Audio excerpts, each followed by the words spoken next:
Have you ever seen this before in your life? Chances are your answer is no. It looks really strange, like something you'd see in a treasure hunt movie, only this is real. The Ethiopian Bible is one of the most mysterious and controversial books that has ever existed. Even the country itself is shrouded in mysteries that can't be explained, but that's a story for another day. What I am about to reveal is very controversial and banned knowledge. Before we dive in, I want to thank you for watching this content. If you enjoy this video, please consider giving it a like, and if you can, you will find a link in the description of this channel where you can donate a coffee to support the channel. Namaste. Okay, let's go. As you might know, Ethiopia is home to one of the oldest civilizations in the world, and is the only country in Africa that was never colonized. Because of this, they can trace their lineage all the way back to Ham, one of Noah's sons.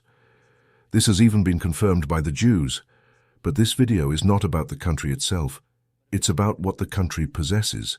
Ethiopia has some of the oldest Bible scrolls that ever existed, even older than the famous King James version of the Bible. Besides the 66 books that make up the King James Bible, the Ethiopian Bible has 88 books, including some works that other churches just don't have. The Ethiopian Bible contains scrolls from the Old Testament, the New Testament, and some scrolls that had never been seen before. What makes this even more interesting is that they had these scrolls long before Christianity officially came to their society in the 4th century. In other words, Christianity wasn't introduced to them like it was to most nations. It was already in Ethiopia since the 4th century. Ethiopia has been a Christian nation ever since. An Egyptian traveler, monk, and historian named Cosmas Indicopleustes wrote that Ethiopia was a Christian country when he visited in the middle of the 6th century. He saw how the rulers opened their borders to many Christian refugees who fled to Ethiopia to escape persecution from kingdoms and empires that were against Christianity.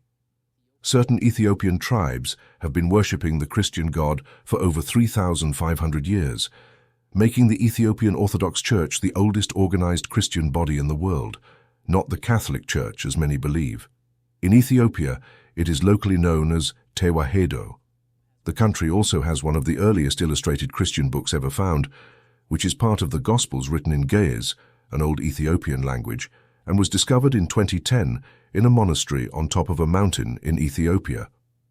According to the Kebra Nagast, which is Ethiopia's holy book, in the 10th century BC, an Ethiopian ruler and the famous biblical Queen of Sheba went to Jerusalem to ask King Solomon for advice.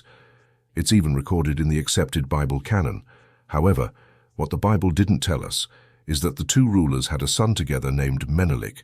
Queen Sheba took the boy back to Ethiopia and made him the first emperor.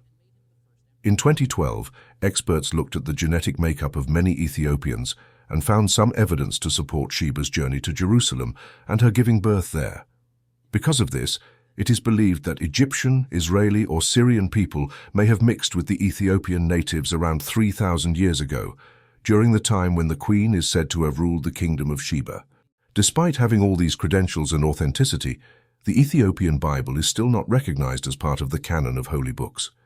In fact, most people, including believers of the same faith, have never heard of the Ethiopian Bible.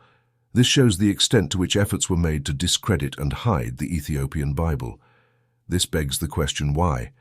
To understand that, let's take a little history lesson. The Bible as we know it today wasn't always like this. There were many versions of different parts of the Bible, as well as different interpretations and ideas of what the Bible was believed to be saying. As we all know, the Bible texts were originally written in Hebrew before being translated into other languages. The first translation was done by a man known as St. Jerome, who translated it from Hebrew to Latin. He was responsible for putting together what is known as the Vulgate around the year 400, and the Vulgate still remains the principal Latin version of the Bible. It contained 27 books called the New Testament and 39 books called the Old Testament, which at that time was called the Hebrew Bible. In the 1st century, many books were written about Jesus' life and teachings, but not all of them were true. These were like fan fiction novels about Jesus' life. The problem was that when these books were released to the public, people ended up believing that these fan fiction books were real. There was no internet to quickly fact-check these books, and as we know, fake news travels faster than real news. So you can only imagine the number of fake books that existed and the damage they did. This became a concern for leaders in the early Christian church. They met at the Council of Nicaea in 325 AD and the First Council of Constantinople in 381 AD to decide which books would be included in the New Testament. They decided that a book would be considered scripture if it was written by one of Jesus' followers or someone who saw him teach.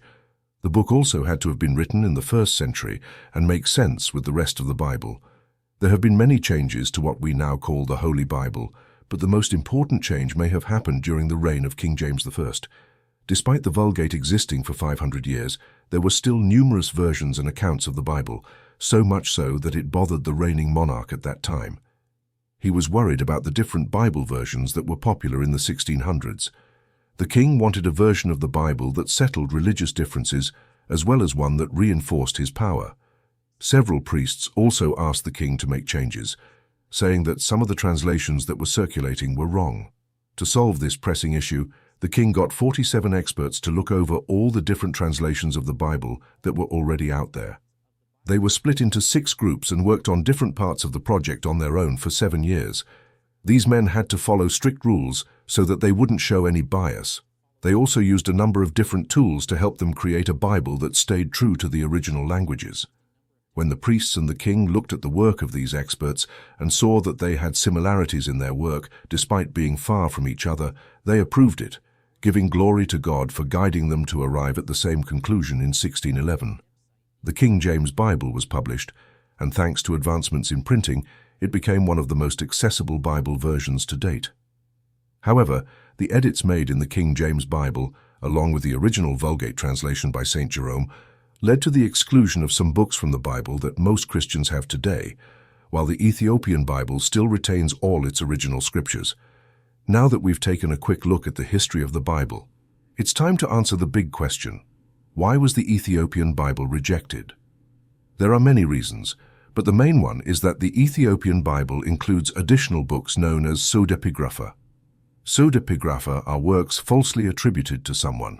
Texts where the claimed author isn't the real author, or works where the real author pretended it was written by a figure from the past, similar to fan fiction. These pseudepigrapha are considered non-canonical by most other Christian traditions. The books that were removed or rejected were ones that scribes and theologians of the time knew were not divinely inspired. Many people, both before and after Jesus, wrote these books with questionable intentions. To understand the reason for their removal, imagine if someone today released a book claiming that Kobe Bryant wasn't a great athlete. The book would likely fail, and the author would face backlash because we know that's false. But give that book 500 years, and people in the future might start believing that Kobe Bryant really wasn't a great athlete. To prevent such falsehoods from spreading, we root them out now. Even the Ethiopian Bible has 2 canons, the broader canon and the narrow canon. But before we go into them, let me first define what a canon is. A canon is a generally accepted law, rule, principle, or standard by which something is judged. For example, it's canon for a phone to have 1 screen, a country to have 1 president, and this channel to have more subscribers. The broader and more famous canon has 81 books. This version includes books like Enoch, the Jubilees, 3 books by Maccabees, the Epistle of Clement, 4 books of Codas, and many more. This is the version most people refer to and the one that is more well known. On the other hand, the narrow canon was overseen by Emperor Haile Selassie. He created the narrow version and publicly declared it as the official and complete version of the Ethiopian Bible. The reason behind this decision is something I won't dive into because it might cause misunderstandings and spark arguments in the comments section, but I encourage you to look him up online, do your research and find the truth for yourself. The narrow canon version doesn't include some scriptures found in the broader version. It contains only 72 books, while the broader canon includes everything the narrow canon has and more.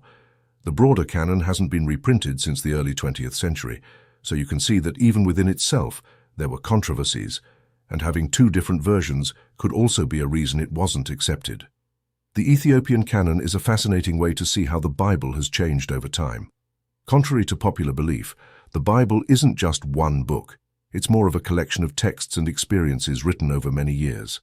And that's where some of the problems lie. Different religious groups, including the recognized ones, have a long history of excluding or including different texts based on theological, social, or personal reasons. For example, the Bible we know today was mostly written in the 4th and 5th centuries AD. By that time, Christianity in Ethiopia had already begun to differ from Christianity in Europe and the surrounding areas of the Mediterranean.